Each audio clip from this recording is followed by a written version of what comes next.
So Bob, I'm going to turn to you with our next question, and dovetailing on something Chuck just said.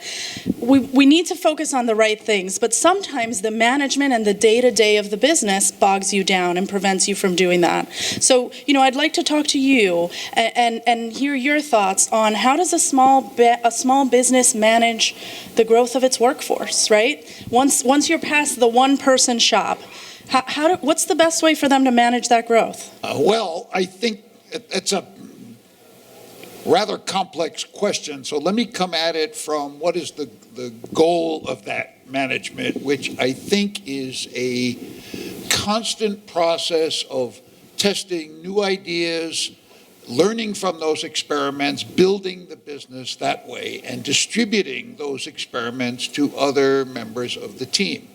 When I sold my first business in 1989 for a very nice pile of millions of dollars, a guy named Alex Stanton owned 28% of the business. When he joined me 12 years earlier, he started at the bottom of the heap for $200 a week, a number I will never let him forget. And from the first day he showed up till the day after long after we deposited the check, he worked like he owned the place. And he attacked every problem like an owner, not an employee. And he would twice a week wind up at my office door at 6:30 at night and said, "Hey, I'm kind of caught up. Can I take anything off your desk?" And the more responsibility you gave him, the more energized he got, the more he took on. And he learned how to translate that to the next level and the next level. And the way I like to encourage founders to think about this is each of us should be working as hard and as quickly as we can to always be working at our highest and best use. So I was never good at details. You would have hated my spreadsheets and stuff like that. You would have hated my spreadsheets even more. But you did have a spreadsheet. No, and I still remember the first serious CFO I hired. I said, I can't hire this guy. He's got an MBA. He's got a magnificent resume on rag bond paper.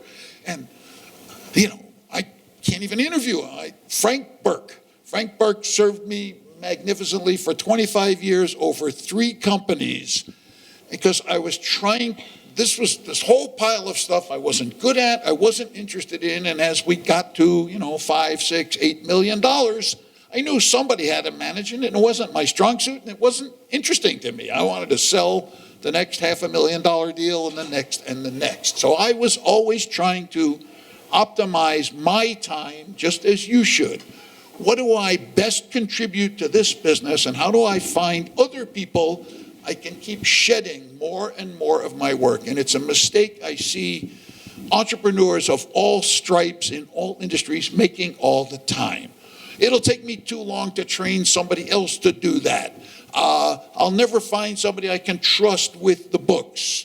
One of the things I loved about Frank Burke, when he showed up at my office door, I knew I had to take a deep breath, stop what I was doing, and pay attention to what he had to say, because he didn't come there to talk about football or whatever. And so always think about what is the most powerful thing, most important thing you bring to your business, and how do you continuously shed as much of everything else as quickly as you can and use those tasks as a training ground to cultivate your next sort of level of partners, managers, executives.